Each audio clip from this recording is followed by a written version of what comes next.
What's up, beautiful people? It's your homegirl, Miss Shameless, all up in your building. And this video is very different. She's very long, and I think it's absolutely necessary. I was able to find this special guest, Dr. Andy Kaufman, on my quest for knowledge because there is so much contradictions happening, playing out before my eyes, and I'm just like, this ain't making any sense. So let me go get some answers. And for some of you, this may be reaffirming. For others, it might be triggering. Feel free to stop watching if it doesn't make you feel good. And if it does, keep watching. There's so much information. I have lots of links in the info box below. But I really hope that this helps empower you, because that's what I want at the end of the day, for you to feel empowered by this knowledge. So here's that video with Dr. Andy on our Zoom call. I want answers. I need to know the truth, because the truth is knowledge. Knowledge is power, and I need to feel empowered. And on my hunt for the truth, I discovered the wonderful Dr. Andy Kaufman. Dude, list your accolades, because he knows what he's talking about, and he's here for us, boons. Well, you're making me a little bit embarrassed here, but I know it's important for people to know that I did have some achievements in my life. So I went to MIT undergrad, had my degree in molecular biology there, participated in some research at the university and also in some biotech companies. Mm-hmm. And then I went and worked for the health department, actually in a CDC position, collecting case information for AIDS cases. Oh, so, really? Yeah, so I know how like this epidemiologic data is collected. And then I went to school to become a physician assistant. And after that, I was joined the faculty at the Medical University of South Carolina and worked in hematology and oncology for 2 years.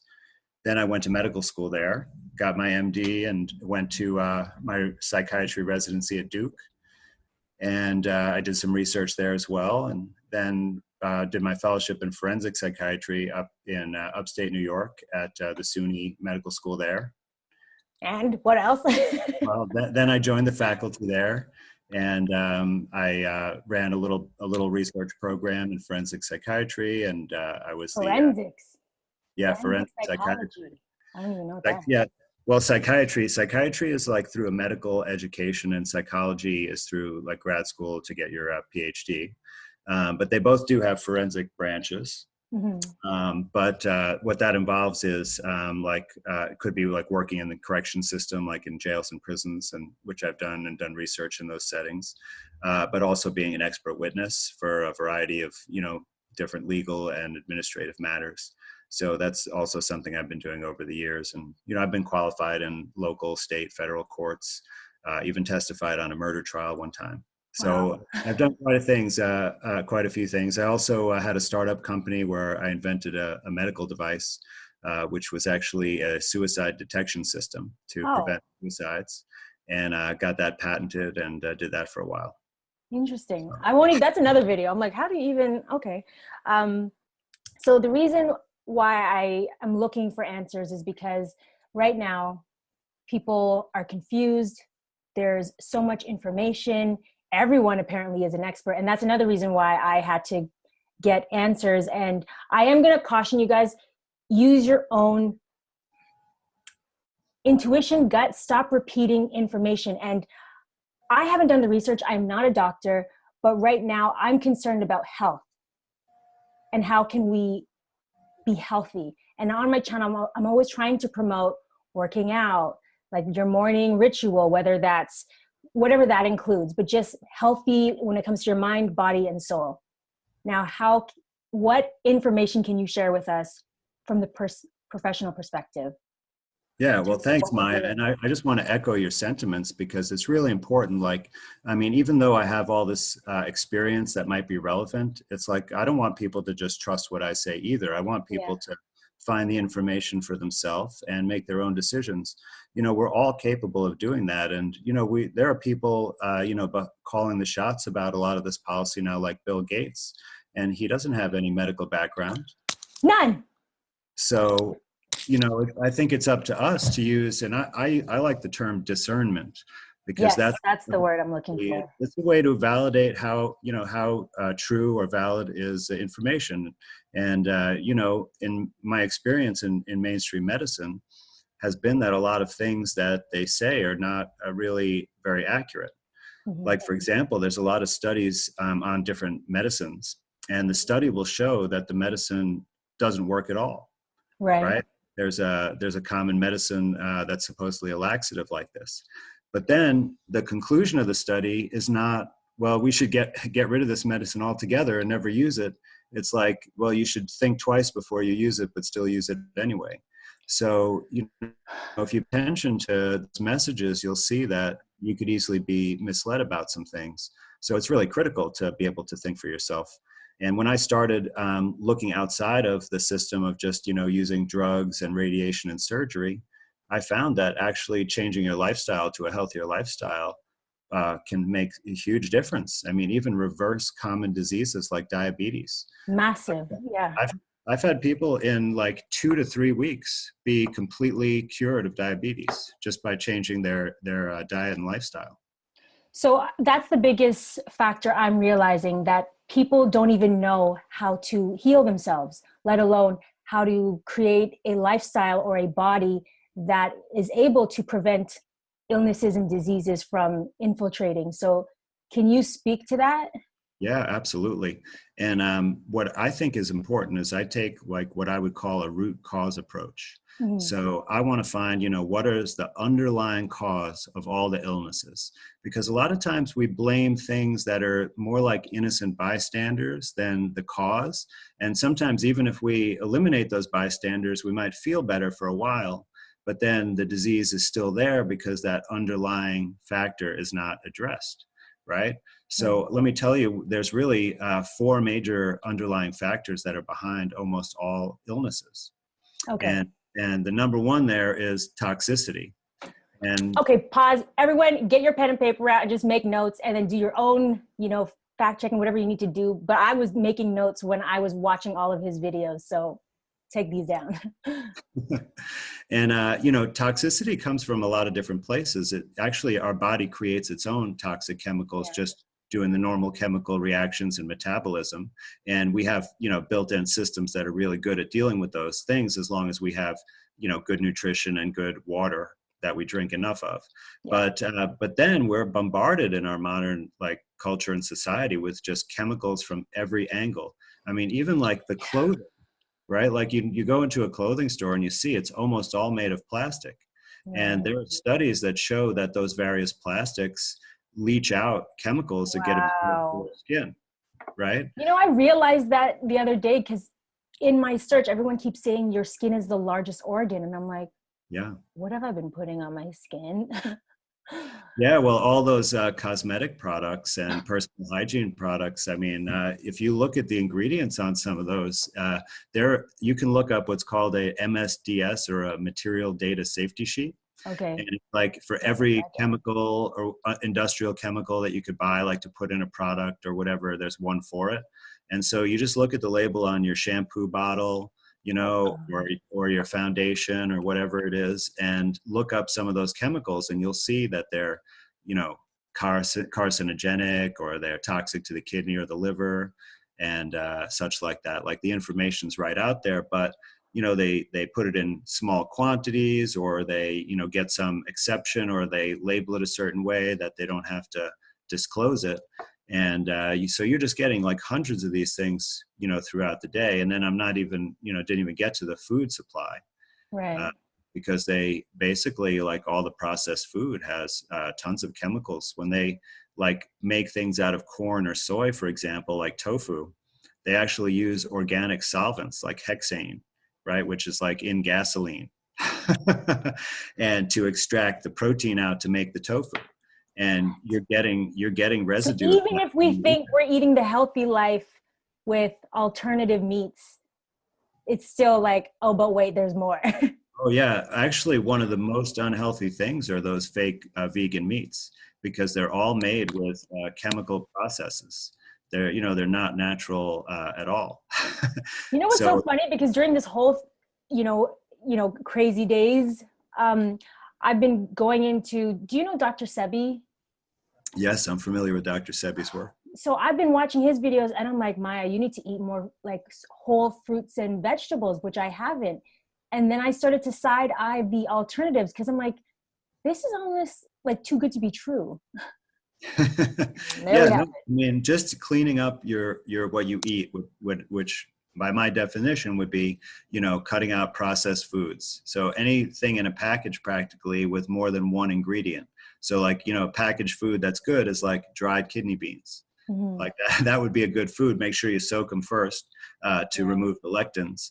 But, whole foods in their natural state, as they look in nature, and not grown by being doused with a bunch of chemicals. So, you really do need to get organic because like, especially that glyphosate, the Roundup, it kills the bacteria in our intestines, in our GI tract. Sorry, rewind. That kills Yeah. which? What does? The Roundup that they use for all of the big crops, like all the GMO crops, like corn, for example, and wheat, Okay. it actually gets into the plant matter itself. So you eat it when you eat those plants produced that way. It doesn't like, just touch the surface and wash off. It actually gets absorbed. And, there's studies that have shown that. And that chemical disrupts a pathway that's common between plants and bacteria because plants and bacteria are actually closely related to each other. Like just think about like algae. Mm-hmm. They're kind of like plant bacteria that are even green. So that chemical system is in the bacteria in our guts, the ones that make us healthy. And so when you're eating stuff that has the Roundup in it, it's disrupting those populations. And then that could cause all kinds of problems. Like, some people call it leaky gut. I don't like that term, but a lot of issues could be, just from eating that stuff. Okay. So this is not the documentary of Maya and Dr. Andy. So what are some books or sources that you went to that helped you on your journey? Because I imagine you started in the system and now you're, Yeah, opening your mind up to alternative ways. So where can we get information? Well, I'll tell you the first book, because since my clinical practice has been in psychiatry, I heard of this book called The Mind of Your Own by Dr. Kelly Brogan. And we actually both went to the same college. So there was like some kind of instant, connection I felt there. And she practiced psychiatry in the mainstream just like I did, and also just noticed that the psychiatric drugs were really not helping people. And so she did a mentorship with this other famous doctor, Nicholas Gonzalez. And unfortunately, he has died unexpectedly at a young age, but he was using nutritional protocols to cure people from cancer. And he was having excellent results. You guys could definitely find information on him, Nicholas Gonzalez. And he died unexpectedly? Yes, he did. He died unexpectedly of a heart attack. Okay. So, there may be some suspicion around that, but I don't want to, I don't want to develop any theories, but nonetheless, he made a major contribution to the knowledge. And so what Dr. Brogan did is that she adapted that nutritional protocol to psychiatry. And I read this and I was just blown away because she also went through all the science on antidepressants showing how they don't work. And she did a brilliant job, reviewing that scientific literature because I had already studied it. And, she didn't miss anything that I was aware of. And I found out about a couple of extra things. So I definitely recommend that book. It was a Times bestseller. So I got inspired to see if I could try using her protocol. And so what happened is a social worker I used to work with got in touch with me, asking me, hey, do you know a good psychiatrist? And apparently she was suffering with this anxiety issue for 20 years and had tried everything, even had all kinds of medical workups, for heart arrhythmias and stuff. And so she was willing to try this, and we actually did it together. I did the protocol. It's a pretty strict diet for 30 days. And but I wanted to see, how hard is it to do it, and what are the benefits? And so she did it, had a complete remission of the anxiety. Wow. I did it, and I lost a bunch of weight and stopped having reflux. Oh wow! So, which I didn't know that was possible, but it worked, and just by changing, diet for a few weeks. And so we we kept going, and we found out because she wanted to introduce back, the foods that she liked. And over time, we learned that it was actually related to gluten and bread. Mm-hmm. And so she went on vacation and had some bread, and then had major anxiety attacks, then went off the bread, like tried it again a couple of months later, same thing, and then just stayed off of it. And she was totally fine. And yeah. Well, So I just wanted to point out the importance of being aware of your own body, because some people are not aware enough to look back and say, what did I do? What did I eat? And the ownership is kind of dismissed, and it's just go to the doctor, you tell me what's wrong, versus let's be mindful and pay attention to our own selves and seeing what we can do. We should be experts in the bodies we're occupying. yeah, you brought up an excellent point. And actually, when I went through that experience and went through the 30 days, what happened is then before that, I was eating so much, stuff that was not good.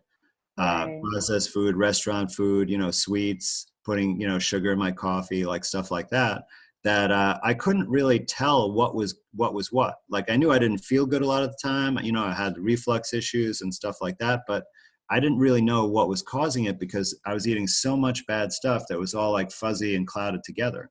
But after that 30 days, I did like introduce one thing at a time. Mm-hmm. And then I could tell, like, because I had that ability to like be mindful about the food, and I would eat something and I would know right away, oh man, that my body does not like that. And some things were surprising, like I had just some mint tea, just mint leaves, and it gave me the worst reflux. And I'm like, I had no idea mint was actually causing the reflux. I thought it was like the coffee, but it turns out like later on when I drank coffee, it was no problem. Oh, so you're good. So we're saying here that you're okay with the coffee and not with the mint tea. Well, I'm okay with occasional coffee. When you drink coffee on a daily basis, it actually burns out like your adrenal glands because they make the stimulating hormones like adrenaline, Right. and coffee makes them pump that stuff out. That's why you get a jolt from it. But if you do it day after day, eventually like the raw materials run out and the adrenals get kind of exhausted, and then you can get into this really blah feeling. And the only way you can like feel like yourself is by, taking 3 big cups of coffee or that kind of thing. And you can reverse all this, of course, so you could always get out of it. But once you break the addiction to coffee, you'll find that, you don't really need it. If you have a healthy lifestyle and change how you eat and get good sleep, like you'll wake up in the morning totally energized, without needing any coffee or anything. So for me, I just reserve it for, sometimes if I have to take a long drive and I'm getting fatigued, it's just the everyday, more and more of it. That's when it's problematic. Right. Now, what about, because there's, I am concerned about my respiratory health, and I have people in my lives that have, asthma or things that are associated with breathing. And it's something that many of us can be concerned with, as well as things like the common cold. What are some to-dos we can do on our end that we don't actually talk about in everyday practice? Right. Yeah. Well, actually a lot of these things are really due to either having some kind of toxic exposure or some kind of malnutrition often. And, there may be something too that seasonal colds may actually be sort of some kind of renewal process where like the inside of your nose and sinuses kind of does a spring cleaning and rebuilds itself. So I think what I found to be the best thing is to do things like keep yourself in good health in general. And then when you have like, let's say you get an infection or a symptom in a certain part of your body, you probably could do some specific things to help detox that part of your body. So the good nutrition involves, like I said, eating whole foods, but also like a balance of things. If you're vegan or vegetarian, there probably might be a couple of things you need to supplement with. And so there's some things that just plants don't make, and people commonly get depleted in it. And like 2 big things like that are cholesterol and collagen. And I know people might be, used to being told cholesterol is bad, but actually it's really important because almost all of your important hormones like vitamin D and testosterone and estrogens and corticosteroids, they're all made from cholesterol. And every single cell's membrane in your entire body is made from cholesterol. So in order to like rebuild yourself, renew yourself, grow muscle mass, like if you're working out, all those things, you need a lot of cholesterol. And so it's important to not neglect that. And it's not in plants, and your body can make it, but only so much. So you need to like think about, how do I get some cholesterol and some collagen, you know, especially if I'm vegan or vegetarian, and make sure you're getting, you know, a balance of vitamins. I recommend a trace mineral supplement because with modern agricultural practices, the soil's been really stripped of trace metals. Depleted. Yeah, so you could get something called fulvic minerals or something called shilajit. And they're basically like the mineral remains of a decayed forest. So all the plants and animals that decayed and all the organic materials gone, they just left the minerals. And so it's like kind of a tar or resin. It might be in a liquid form. Getting outdoors, getting some sun on you. Yeah, that's totally key. That's how your body makes vitamin D, and there's probably other good things from sun exposure. And also having some physical activity, you know, it just could be walking, but that stimulates your body's cycles. It helps you have more bowel movements. So, you know, all that stuff's really positive. Drinking clean water. Clean water.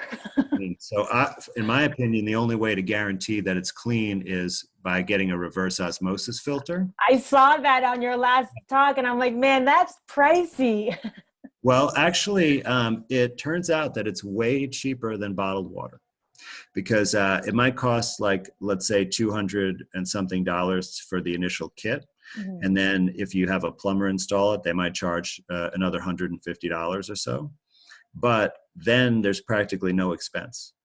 Once a year, you get some filters that cost like $40. So that's all it is. Over time, it's really, really cheap. So, I mean, if you're going to buy, I guess, the latest gadget, you might as well invest in it. But if you're like renting an apartment, or you don't have your own place where you're going to install something, you know, you can get a tabletop distiller. And it's just like a big coffee maker. You know, you fill it, you turn it on, and then so many hours later, you got distilled water in a big carafe. And you can get one of those used, like on eBay or some other platform, you know, probably for pretty cheap, maybe around $100. And that's all you need. You just plug it in and it works. Right. So I think it's just one small filter to replace. Sorry. Got it. Sorry. No, I'm sorry to interrupt you. Okay, so we have the minerals, we have tabletop distillers for our waters. Yep. And what was the other thing I was going to ask you? Oh, I remember I took a plane to visit my friend for her wedding, and people were pissed. But I'm like, I don't know about you, but if my plane isn't canceled and nobody's like preventing me from going, then I'm going to go. And I went, and everyone was fine. We distance, whatever. But then when I came home, I don't know if it was my mind playing tricks on me or what, because I generally tend to get sick when I fly. And I usually wear a mask just because that's what I thought was, you know, going to prevent me from getting sick. But I felt something. And I felt something in the throat. I'm like, oh my God. And I started to gargle with salt water, and I started to do like neti cleanse. Are those helpful? Yeah, well, neti pots are really awesome. I mean, because they're basically flushing out any toxic material out of your nose and sinuses, your upper airway. And, you know, it's actually, I think, especially when you have a cold after you do it, it's like the only time you feel some relief. Like it feels really good afterwards. But you basically, whenever you have irritation up in the nose and the sinuses, and then your body starts making all that snot that starts dripping out and down the back of your throat and all that, that's your body getting rid of toxic material. So it could come from like maybe some of your cells in there were destroyed, and then they released the stuff out, you know, that's normally contained, and that's irritating. And then like bacteria come from other parts of your body to come clean it up, and they secrete things that cause like inflammation and makes it uncomfortable. The immune system's there. So it's like, you know, it's like a major excavation construction project, you know, going on in your nose, and they're trying to like, you know, rebuild the good stuff and, you know, get rid of all the waste, like the sanitation trucks are coming out. So when you do the neti pot, you're given a big help to flush things out and get rid of it. And so it can speed up like how fast you get through the illness. And the same thing is true with having increasing your bowel movements or doing things like enemas. In fact, before they invented antibiotics and started using them, and by the way, interestingly, there's no overall reduction in the amount of fatalities from infectious disease since antibiotics were invented. So in other words, we won't get into that. We're going to get into that. So, but before that, they actually used enemas to treat pneumonia and sepsis in the hospital, and it can be quite effective. Also works for bringing down a fever, by the way. So I do think, there's other things that can help, like I'll talk about vitamin C, and they think about that as like it boosts your immune system. But what I think is actually the most important effect is it's a very powerful antioxidant. And a lot of the toxic stuff in your body is what's called oxidants or free radicals. And like if anybody studied this in chemistry, it's like when there's a free radical, it undergoes this chain reaction and it attacks like everything. So it just destroys like any molecule, like proteins and stuff in its path. So it could be really destructive. And our body makes some things that quelch that. Like there's something our liver makes called glutathione that you could support by like taking sulfur or having foods high in sulfur. But vitamin C is something, we get from our diet that also is a powerful antioxidant. So it basically, it quelches those chain reactions, kind of like, putting that chemical spray over an electrical fire and it just seizes it. So taking some extra vitamin C to help your body neutralize the toxins and get rid of them during that an acute illness could also be helpful. And if you take enough of it, it'll actually give you some diarrhea. So you'll know that stuff will be going out into the toilet if you take that much. Wow. So your body tells you when it's like, enough's enough. Yeah, totally. Your body wants to get rid of that stuff. It's desperate to. It's just most people are like, they don't have enough, they don't drink enough water. So the blood can't get around and get these things out very easily. It's like, imagine if you were trying to, clean up sticky mess on the floor with a dry mop. It's like, it works much better when the mop is full of water. And so if you drink enough, like I recommend 1 quart of water per 60 pounds of body weight a day, minimum. In terms of getting this information, we can go to your channel. Yeah, you can go to my website. I'll link it below. That's now up, or definitely my YouTube your channel. Website's up now. Yes, it's up now. Because I was checking and it wasn't up, and I'm like, no, did they get to him too? Oh no, it's just actually it was because my web designer was trying to find a hosting service that was going to protect freedom of speech. And that created some more technical barriers. I want to know who this server is, actually. Who is it? Yeah, sure. I'd be happy to give you the information. Okay, we'll link it below or something. Okay, now the nitty gritty.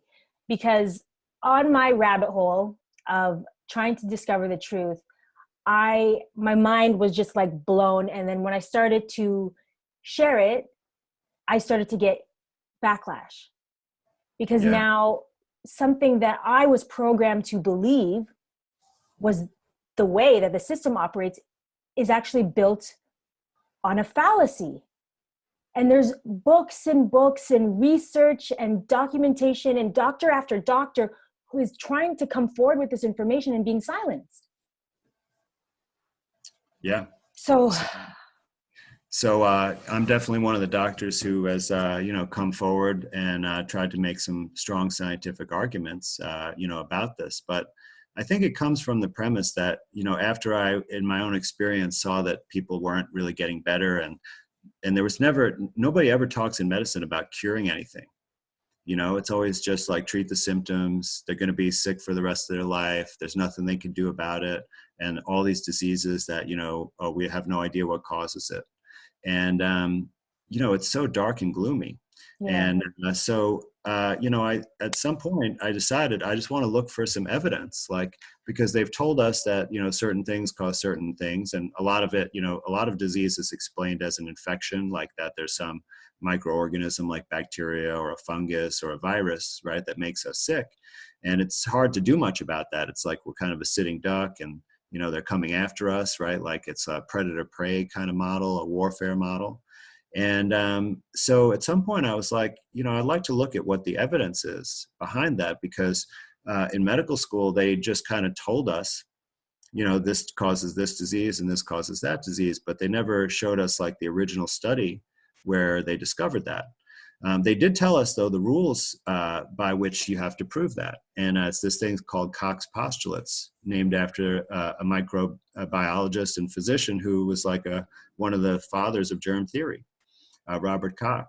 Yeah. And so it's just like 4 rules, and it's really like straightforward. It's like, oh, you have to have, some illness that you can identify by its symptoms, so people get the same symptoms, like something like polio, for example, where people get paralyzed and they get a specific lesion in their spinal cord.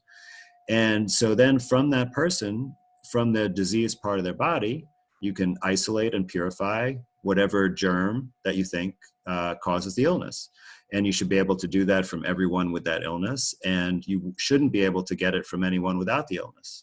Right? Because if you can get it from healthy people, then what's to say, how do you know it causes anything, right? It could just be there by accident or there in everybody.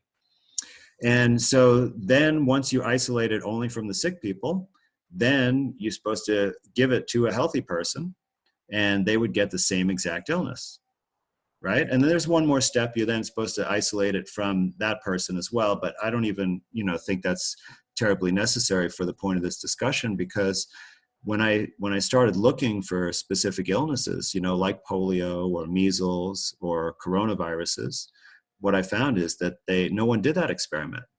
Like no one proved that it caused an illness. And then I looked into, I think your videos, you were mentioning this, and I'm like, let me do my own research. Because again, do your own research. Found Stephen Lanka, and he had a challenge, or Stephen or Stefan, I don't know. Stefan Lanka, yeah. Stefan Lanka, where he was willing to pay $100,000 if you can prove that you have located the measles virus. Yeah, exactly. And he won. Yeah, he won by the German Supreme Court. Yeah. So it's pretty definitive ruling. So when I realized that nobody's able to prove this virus, I'm like, you don't mean to tell me that AIDS, because that's a very bold statement. Absolutely. You can't isolate the AIDS virus? Well, let me tell you a little story about that. Yeah. And it's related to COVID-19 too, because the main test that they use to say that you're COVID positive is called a PCR test. Oh, I know. And that's right. That's polymerase chain reaction. And so the inventor of that, his name is Kary Mullis, and he passed away a couple of years ago. He was older though. It wasn't suspicious. But he invented the PCR test, and he actually won the Nobel Prize for that invention, because that technique revolutionized molecular biology research.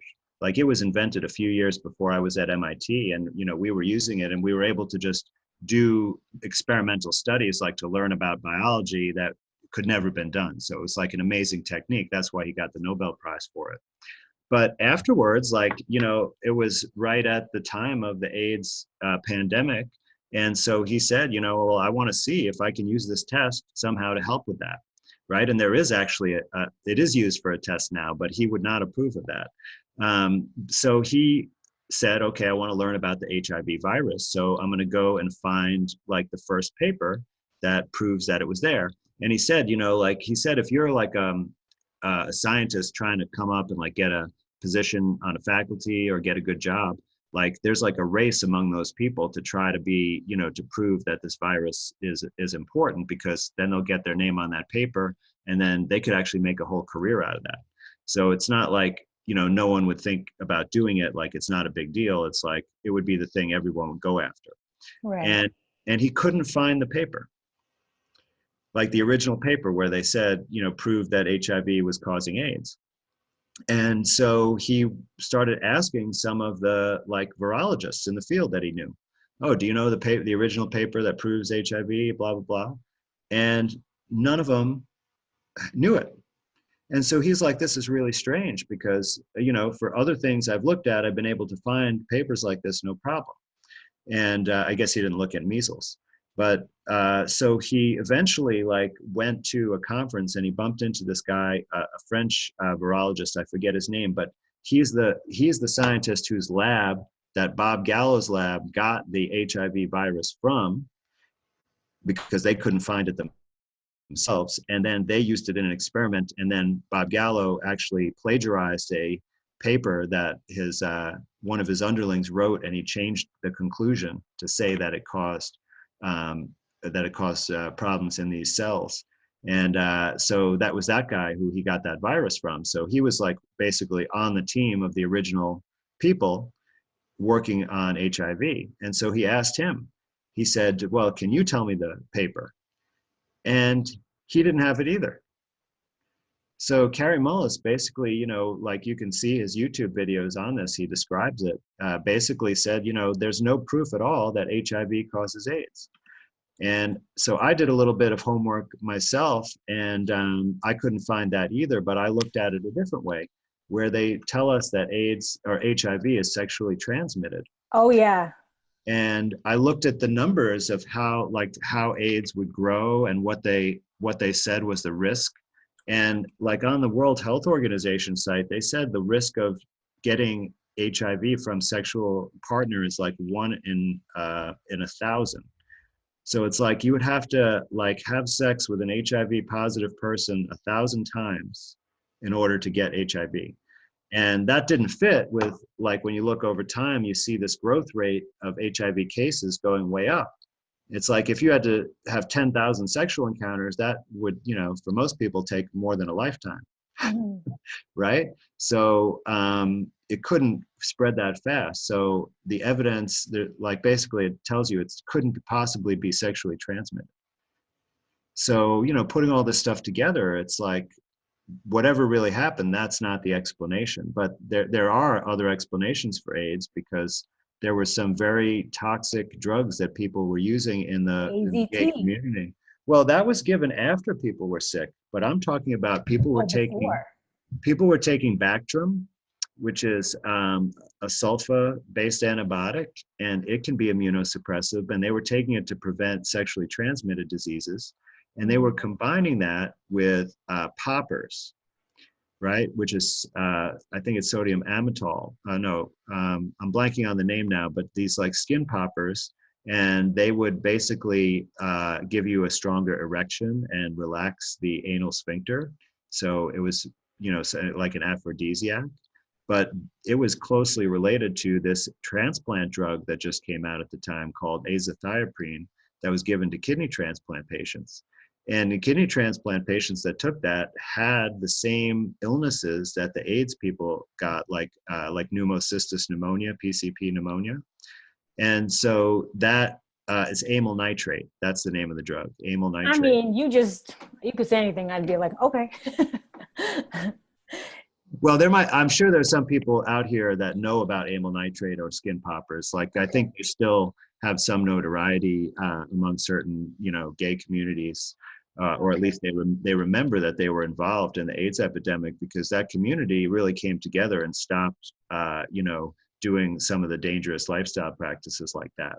But those drugs caused the immune suppression. And then when people went to the hospital, they got AZT, which was a drug that was basically thought to be too toxic for cancer.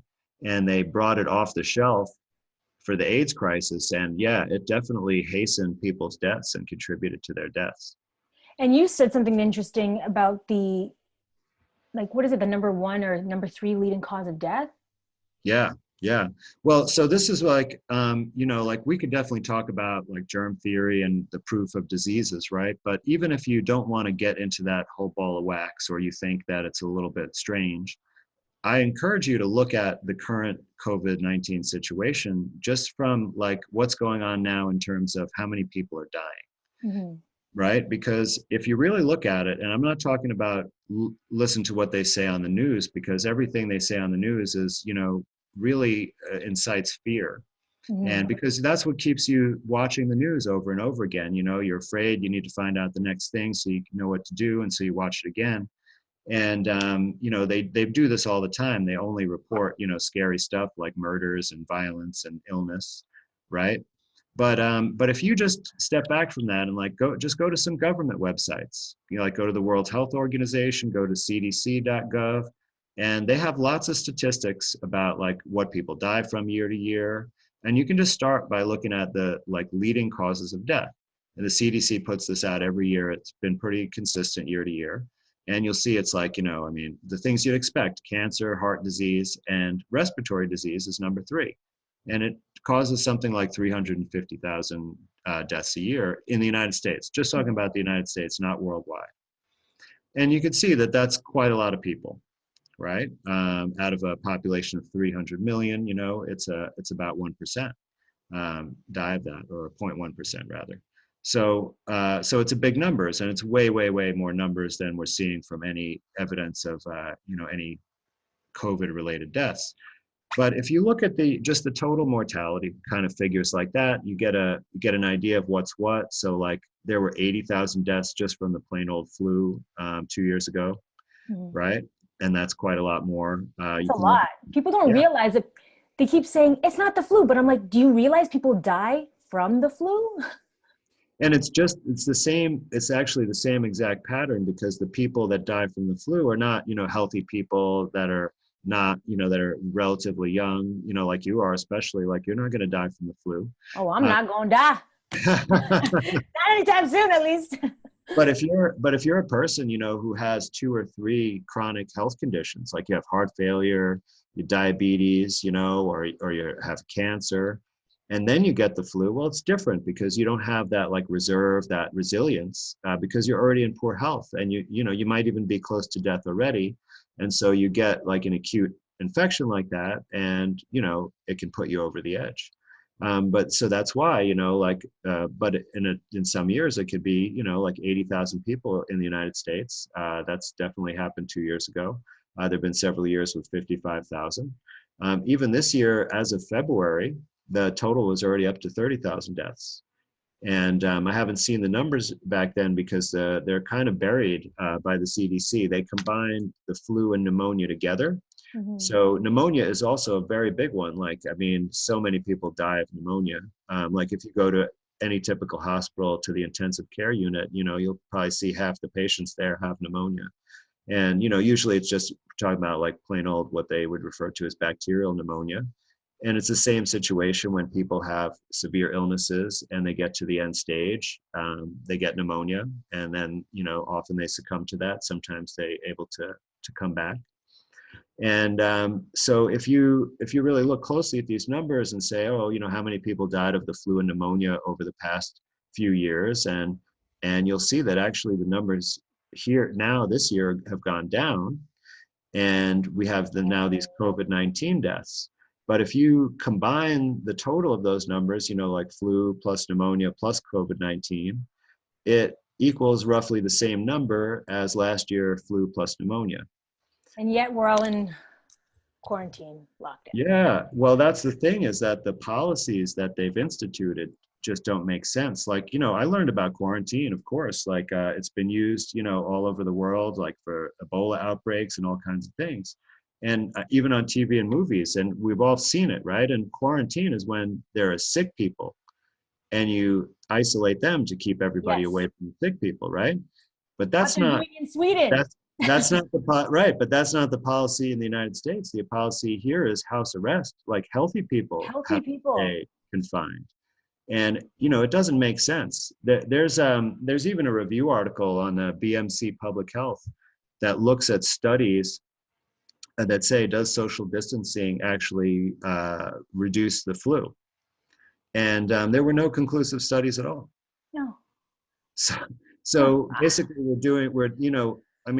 like I have young kids, right? They're like 8 and 11.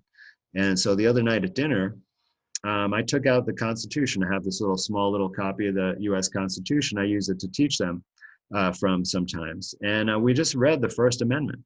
Yeah. And we realized that like 3 different First Amendment rights have been taken away from us right now. And that means that it's taken away. Yeah, that we don't have right now. Like, we don't have the right to assemble. Right? Because groups higher than 10 people can't be together. So that's the right to assemble. It's a right in the First Amendment of the Constitution, right? It's been taken away from us, and they don't have the right to do that.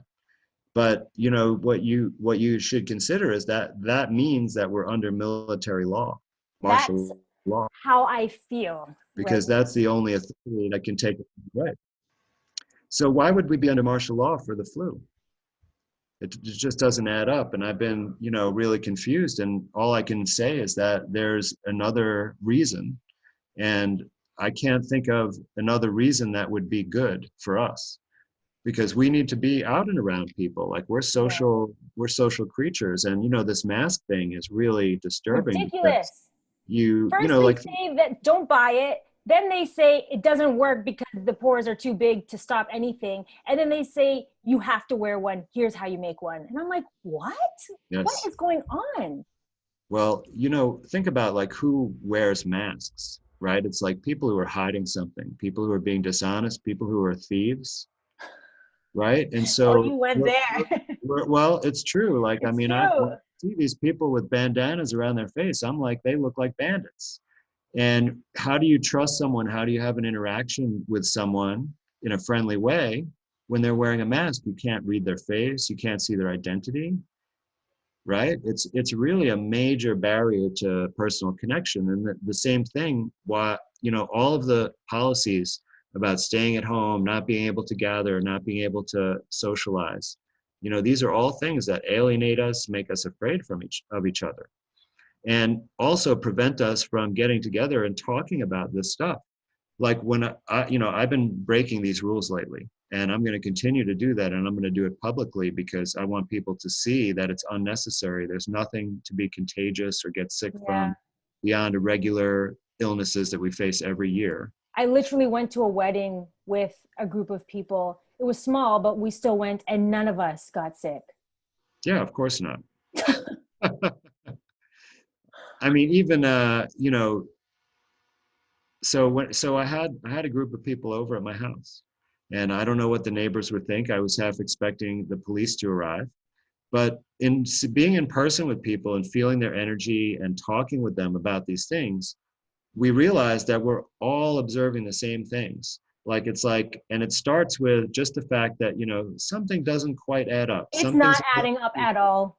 And I'm honestly, Booze, it doesn't add up. So instead of turning to the thing that's confusing you, which is the media, turn to information that is being suppressed in a sense. And I'm looking for not just people that are just saying outlandish things. I'm looking for people like you that have been, for more or less, lack of a better word, but in the system. Like, you've been educated, you've been privy to both sides of the spectrum, and you realize in your journey to education, you're like, oh, there's a flaw in this system. Yeah.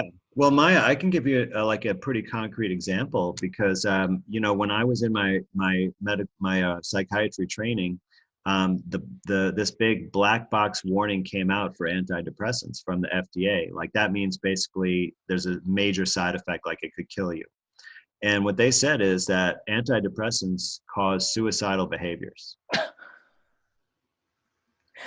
Right. And so this was a big deal, obviously, among psychiatrists. And I remember everyone saying, the science is not there, this is BS, but we have to deal with it because it's the FDA. And they basically told us to schedule extra appointments, right, which actually generates more billing, but keep prescribing the drugs. So that's that's the regular way that the healthcare system works, right? So when I see recommendations that don't match with the evidence, it makes me very suspicious of what's going on. Are people just trying to make money? Or is there some other more sinister motive? But it doesn't serve the health. Exactly. And for me, I come from, I'm mixed, I'm Filipino and Black, but in my community, especially, I can speak to Hispanic community because I've gone with women and these doctors are prescribing pacemakers. It's almost like they have a quota to me. Like, I know so many Hispanic women in New York City that have a pacemaker. And I'm like, why do you have a pacemaker? Like, sure, you're stressed out, but they're like, well, the doctor said I should get one. And I'm like, oh my God, I get so mad because they're almost taking advantage of people who look different, don't speak the language. And I don't even know at this point, I don't want to cast an evil light on doctors. I mean, you're a doctor, but like when money is in the equation, things start to get really uncertain. And what is the end goal here? I personally, stay away from doctors because I know now how to deal with any health situation that comes up. And it's really not that hard. Like if I was, mangled in a car accident and my bones were sticking out of my skin, I would go and get put back together for sure. Yes. Like there is some value to it, especially in that setting, in the trauma setting. But otherwise, like really, I would be able to handle any situation. And what's important to look at is that there's a built-in conflict of interest in many medical specialties. Yes. Right. And this is true for dentists as well. But yes. anything where you give a procedure that you make money from, right? Like you do surgery or you do pacemakers or you do colonoscopies or you do a diagnostic test like echocardiograms, those are big money makers, right? A lot of dental implants, bridges, crowns, all that stuff, big money. And chemotherapy, because when you're an oncologist, you actually make most of your money from selling the chemotherapy. But you cut out the pharmacy middleman. And so in all these things, you have a financial incentive to do more treatment, more invasive treatment, because these are things like surgery and they're all procedures, or they're chemo, which is the most toxic kind of drugs you can give. And so if you have that incentive to do more, you're going to do more.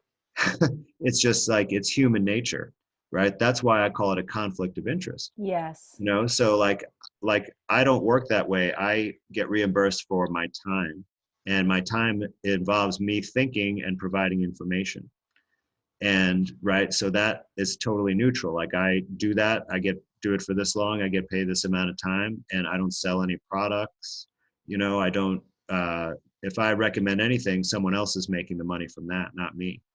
And I try to actually only recommend things that are inexpensive. Like a lot of things are unnecessarily fancy or unnecessarily expensive. And I stray away from those because why pay more money when you don't have to? There are a few things that might be expensive, like to get a really good juicer. If your juicing is going to be important for you, you might spend a couple of $1,000. But other than that, there's nothing anywhere close to that you really need for good health. So if you, as a consumer, think about the medical system as a business, and you think about yourself as a customer, and also realize that there's another big conflict of interest, which is that you're not paying the doctor. The health insurance company is paying the doctor. So doctors actually work for the health insurance company. And so that means they do what the health insurance company wants. I can see that you have to think about that for a minute. But, yeah. But it's kind of weird. But you notice that you don't pay the doctor directly. So why would the doctor represent your interests? They're getting paid from the insurance company. And whether you stick with that doctor or not, the insurance company is going to send them a flow of patients that's never ending. And they'll stay in business as long as they are friendly to the insurance company. And which means following their protocols, doing the tests that they pay for, writing prescriptions for the drugs that they reimburse. And if you do that, then you're going to have a good business, and even the patients won't complain because they'll have to pay extra if you go off the insurance formulary, right, or such, right? So you're basically being told what to do by the insurance company who's paying you, and they hold all the strings. So even though in my conventional medicine practice I've never worked for the insurance company, I've never done insurance reimbursement because of that from the beginning, but that's what almost all doctors, how they get paid. So there's already immediate conflict of interest. They're not working for the individual, they're working for the insurance company. Absolutely. So in other words, if you have a healthy population that doesn't need the doctors, then you have no money and no business. Absolutely. And if you have a moderately sick to unhealthy population, you are thriving and sales are going up. Right. If people are healthy enough to continue to work, but sick enough to continue to require ongoing treatment, that's like the perfect business model. It's just like having a subscription to an online service, right? Because when you subscribe, you keep paying over and over again. It's not like you pay once, you get this service or good, and then you're done, right? You're a continuing customer. And that's what the healthcare system model really wants from people, because that's definitely the most lucrative way to go. Now, in terms of, people, big, powerful people talking about a vaccine, I'm concerned. I'm concerned that a lot of things are going to change if this goes down. Yeah, absolutely. Well, one thing is that if you actually look at the scientific papers where they supposedly claim to isolate this coronavirus they call COVID-19, you'll see that they actually didn't do that. They just got some RNA and they looked at the sequence and they said it's like 79% similar to some other coronavirus that they found before, so that must be what it is. But they didn't actually take a virus out of a sick person and look at it under the microscope. They took some fluid out of a person and mixed it with cells that make exosomes and then looked at those under the microscope and called it a virus, but they never purified it straight from a sick person. So they basically never proved that there's even a virus at all in any of these sick people, let alone didn't prove the step after that, that virus actually causes a disease. So since they have, none of this proof available, how do you base, all these policies on it? And how do you make a vaccine for something that you don't even know that exists? So the vaccine must be for some other purpose. And, I don't want to necessarily scare people off about that, because if you look at other vaccines, you'll see that actually there's no proof that any of them work. That I have a question about. Yeah. Because for everyone who's watching, if you want more information, you honestly have to just go look for it, and I will link stuff below. But I actually have a video on my channel about this too, about vaccines. So that might be one place people can look. Okay, so I'll link that definitely. But where I got confused when you had Don and David talking about potentially I want to speak on it because I don't want to scare anybody. But when I think about it, I got the chicken pox as a kid. My brother got the chicken pox as a kid. Now there's a vaccine for the chicken pox. What is the chicken pox? I know I had blisters on my body. Where did I get that from? Yeah, so actually, Stefan Lanka, who you mentioned earlier, the guy who won the court case, he actually has an interview where he talks about this. And what he says is basically that the explanation for chickenpox is consistent with what has been the explanation for it in many cultures before the infections germ theory ever came out, which is basically that it's a way that and most skin eruptions are for this purpose. So this would be measles as well, that there's basically your skin is purging some kind of toxic material. And it may occur in children because the skin is going through growth, right? And when you have a growth spurt, your body elongates in the bones, and then all the rest of the tissues have to play catch up. So your skin gets stretched out, right, as it grows. And then later on, it goes back in and fills in more collagen and gets thicker and tougher. So when it's in that thinner state, it becomes much easier to sort of rupture or compromise. And so that's when you could have a purge of toxins that come up through the skin. And it's actually a healthy thing for your body because it's getting rid of some bad stuff. So why measles or chickenpox went away over time is probably because the particular type of toxins that your body removed that way were no longer present in the environment. So with most of those illnesses that we have vaccines for, like measles and diphtheria and polio, those things all declined to almost the current low levels before any vaccine was even invented for them. Before a vaccine even existed. Yeah, before a vaccine even existed. So obviously the vaccine couldn't have caused the reduction in those illnesses.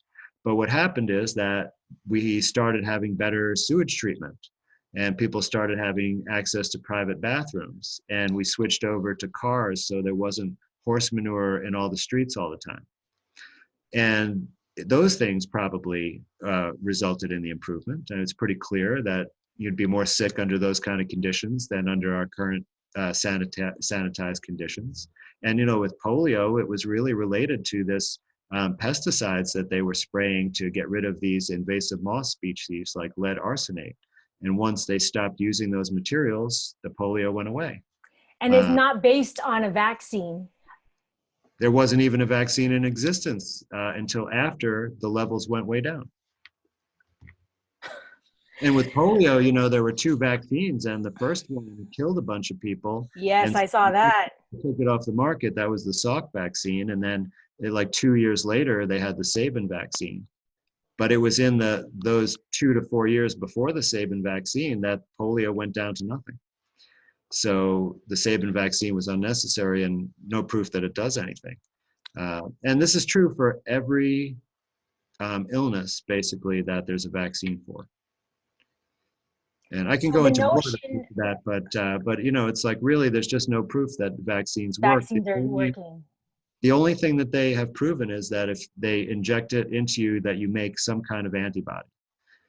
But that's pretty meaningless, because if I injected any foreign substance into you, you would make an antibody to it, because that's one of the things your body does to protect itself from foreign substances. So proving that doesn't really mean much. It doesn't mean anything in terms of preventing disease. Now, because not all of us have a garden or access to herbs, a lot of foods that may or may not be beneficial to us. We don't have access unless it's in a grocery store, or unless, like, for example, my dog right now, she has some sort of skin issue, and I'm like, I don't know how to treat you. So this is where I'm like, I need a doctor. And so I'm looking at her and I'm like, what did you do? And the only thing I can think of is she was rolling around in something stinky in the park. So yeah, now I want to be, aware of the pros and cons of medicine. Like you're saying, yes, I want to go to a hospital if I'm in a car accident and I have bones sticking out. But I don't want to be treated if you're telling me I have to keep coming over and over again. And that's where I pause, because like I've had all this work done on my teeth and I'm like, oh my God, I'm going to have to come back. Because the work that I currently have is a cavity around a cavity. Like right. I have a cavity around the filling you just did. So, and I brush my teeth, I gargle, I do everything that they told me to do, and I'm still. Right. Well, in medical school, they spend about 1 hour total on nutrition in all, 4 years of medical school. So it's like, doctors and dentists don't really understand anything about it. So they can't see how it could help, but actually like you can repair cavities in teeth. Like your teeth I found out on my rabbit hole and I'm like, what have I done? I feel like I've ruined my mouth. Well, listen, you can always fix any problem. So even if you live a toxic lifestyle and then you have a moment of clarity and want to change things around, like your body has amazing capacity to heal. So, it's never too late, but most people don't realize that if you have to eat extra collagen, that's like the key missing thing because all of your bones in your body, like they get framed first. Like, when you build a house, you put up like a stick frame and then you build on top of that. Well, for all your bones and connective tissue, that frame is collagen. And so if your body can't make enough collagen, it can't repair those things easily. And so you need to like supplement and eat some like bone broth, the really gelatinous kind, or even make some exotic dishes, like cow foot stew, which is like for those of us that are meat eaters. Yes. Well, you can't get collagen from a plant because plants don't make it. So this is one of those areas. Like plants don't make cholesterol. They don't make collagen. And I think that's why a lot of people have illness related to deficiencies in these, because like you could be very healthy eating plant-based diet, but over time you're going to get depleted in these two areas. And so a lot of times what people might do is they might just occasionally eat some liver or some, bone broth just to replenish this, the collagen and the cholesterol, and then they consume their, vegan lifestyle after that. But there's really no way to make up some of these things without eating some animal products. And I know there's a lot of ethical arguments about that, and I've been vegetarian during periods of my life as well. But if you think about it carefully, actually, our agricultural system has a really bad effect on animal life as well, because it removes habitat. Yeah. Uh, those big combines, they actually kill a lot of gophers and rabbits and small mammals that might be in the fields. Well, I was You know, watching that documentary, Biggest Little Farm. Have you seen that? no, I haven't seen that one. Oh, you're gonna love it. It's perfect for everyone. And this time, it's a documentary about bio-organic diversity Hmm. in terms of farming. So they have like a very holistic approach where they're rotating their crops and they're allowing the gophers to do their thing. But then now they have owls that come in and eat the gophers, and all the snails that try to like attack the plants. They have ducks that eat. So it's like a fully sustaining Right. ecosystem. It's like, it's self-sufficient, but part of that is eating the animals, because if they just multiply, Absolutely. what do you do? Yeah, I mean, I think it's a pretty natural thing. We see all throughout the plant and animal kingdom, there are predators and prey, right? It's the natural order. I mean, there is some loss and sadness to it, right? And I think we have a hard time in our culture to accept death, but you know what the overall death rate is, Maya? What? It's one death per person. Right? I can state that with absolute fact. So, it's just a matter of when and how for all of us, but so we should definitely be as healthy and vibrant and enjoy life as much as possible while we're alive. And I hope that we soon have the right to do that restored. Like, I'm not waiting for that time personally. I'm out Right. there and around people and such. And, like you were talking about how it could be difficult to get good nutrition. And, the supermarket is definitely not the best place because there are some supermarkets that do have a lot of organic produce, but it's better to get things locally as much as possible. I'm Yeah. a big fan of farmers markets, and sometimes I even buy direct from local food producers.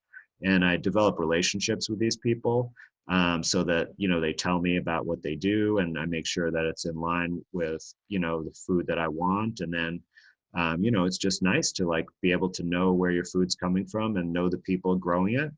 And I'm actually, for the first time now, starting to prepare a couple of raised beds in my backyard. Oh yeah, now's the time. Listen, when I saw that Walmart stopped selling plant seeds, I'm like, what the heck is really going on? How could they not sell seeds? That's really crazy. And so I've been saving seeds for my actual fruits. Like, this is Wow. this is next level. Yeah, well, there does seem to be. I mean, they've shut down the entire economy, and the Federal Reserve is printing money around the clock like crazy. I mean, trillions of dollars.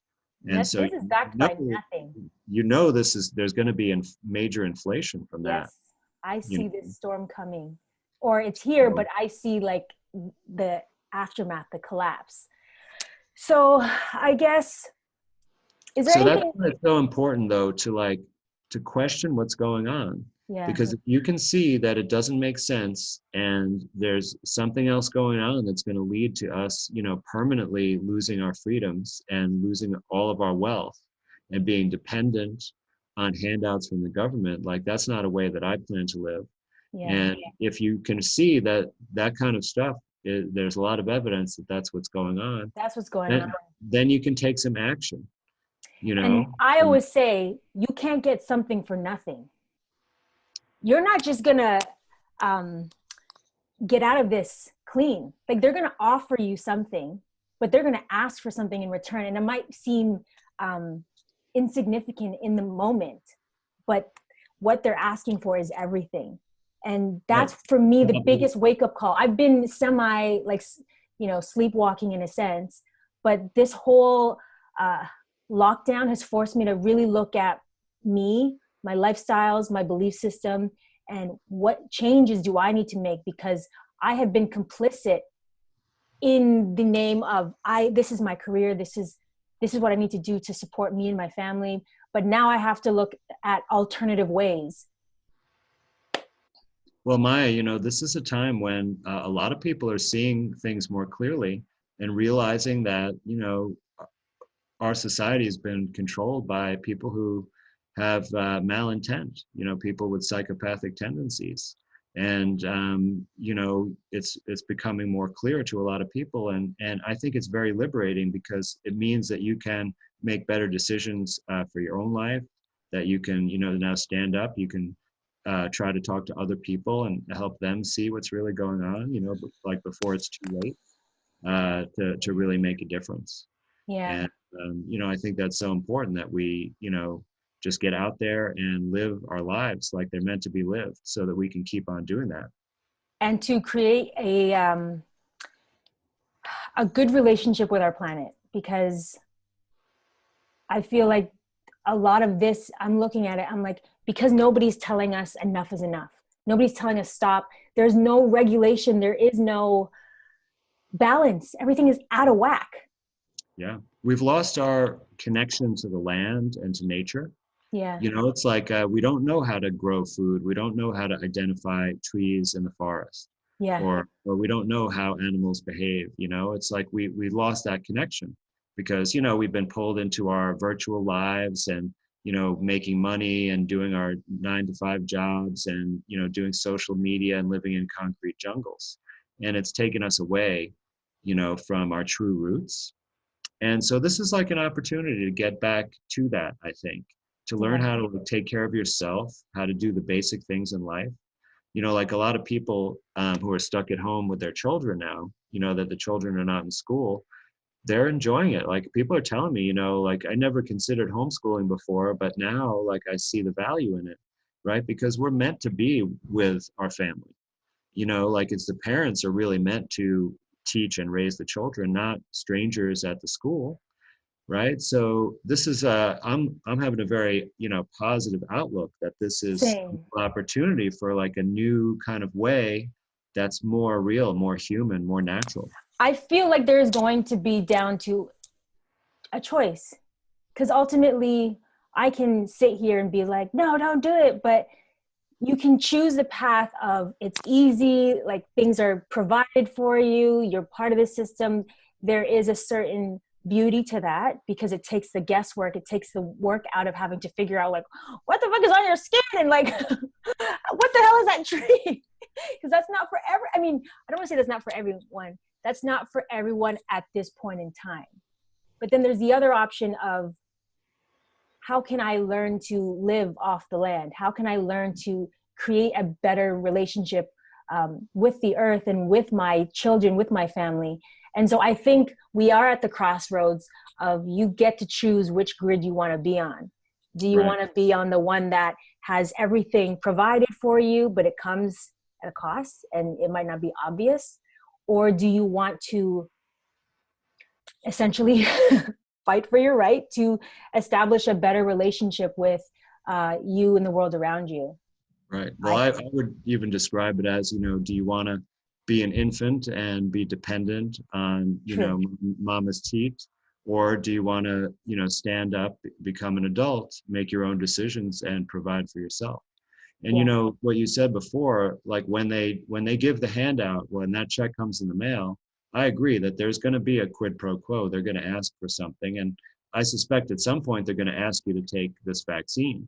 And I just want to remind people, like, if you go back to the swine flu of 1976, they also asked people to take a vaccine back then, and they lined them up in infirmaries across the country. They even trained non-medical people to give those shots. And there were major lawsuits because people got paralyzed from those shots. There's a 60 Minutes interview of a school teacher talking about that. She was one of those people. You can find on YouTube. And, it's important to remember those historical events because it was the same situation as now.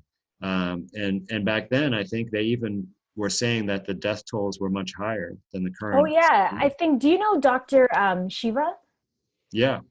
Yeah. He's another MIT guy. He was also saying that, this information is out there. In India, where these vaccinations, India and Africa, where it's happening, where it's like their trial run, children are dying from a vaccine that's supposed to be saving? How is a vaccine that's supposed to be saving killing in the process? That just doesn't make any sense. There's no medical trials, like you don't need that if you actually know how the body works. And if you know how the body works, then you can figure out how to cure the body. Yeah, well, I agree that you can do that. And I don't think a vaccine has any place in that goal. Yeah, no. And, as I said, it's just, vaccines have never been shown to actually do what they claim to do.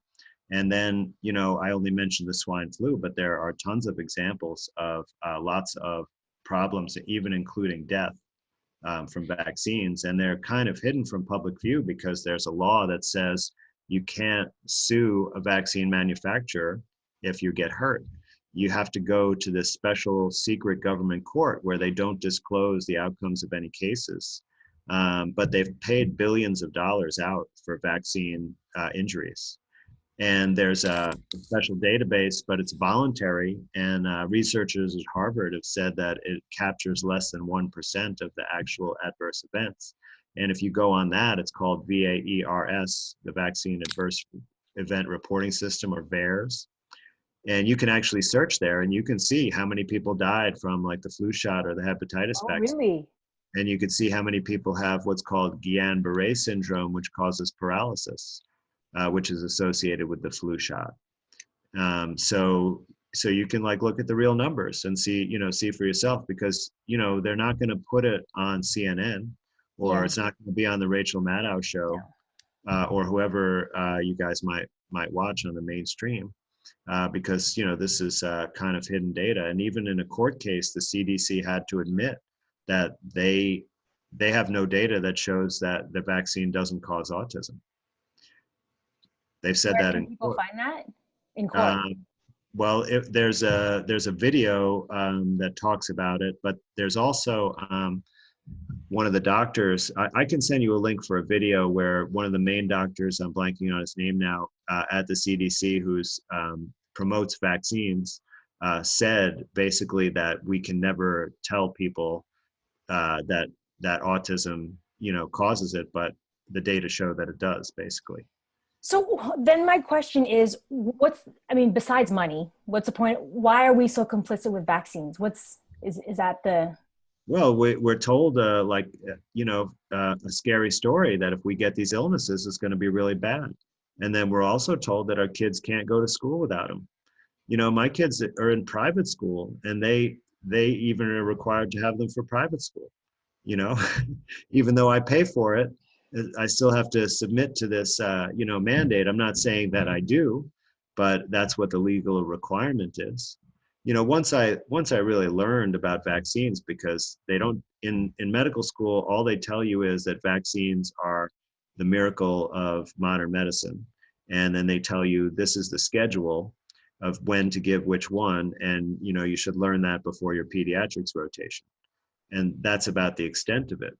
So later on, when I actually started looking at the evidence and the scientific papers and the stuff I was describing earlier, I said, well, I'm never, ever going to allow my children or me to get another vaccine again.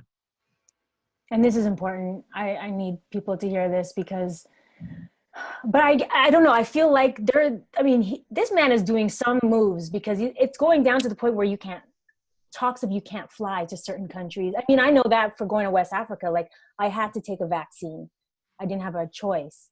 Listen, I saw a video of someone jogging on the beach by himself, and the police chased him down. This was in like Virginia or something. Yeah. So, yeah, this is getting serious. This is getting serious, and we don't even, like, to your point, we don't have the right to assemble. That's right. And that means that on Easter Sunday today, people can't go to their church service. So that impacts the freedom of religion. And then that there's been a lot of censorship going on YouTube and Vimeo, on various websites, right? And that's right. And that's freedom of the press. So that's 3 different rights from the First Amendment that are being compromised currently. It's pretty scary situation. It really is. And the good news is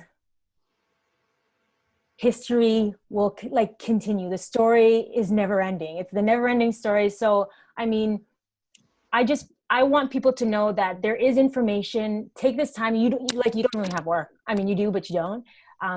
Do some research. I'm going to link videos below. Cause I mean, a lot of this stuff I like to geek out on.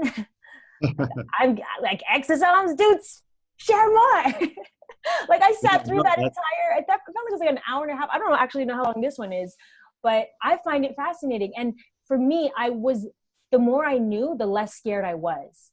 Like in the beginning, I was so scared because I didn't know who was right, who was wrong, who was misinformed, I just didn't know.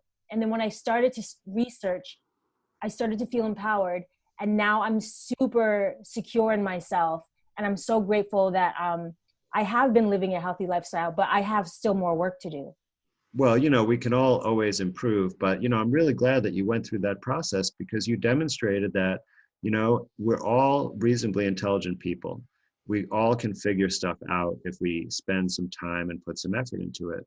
And so you did what I think everybody should be doing to their own ability, which is just investigate yourself, make your own mind up. Don't just rely on an authority person to tell you, like the authority figures here, like Dr. Fauci, for example, he tells a different story to doctors than he tells to the general public.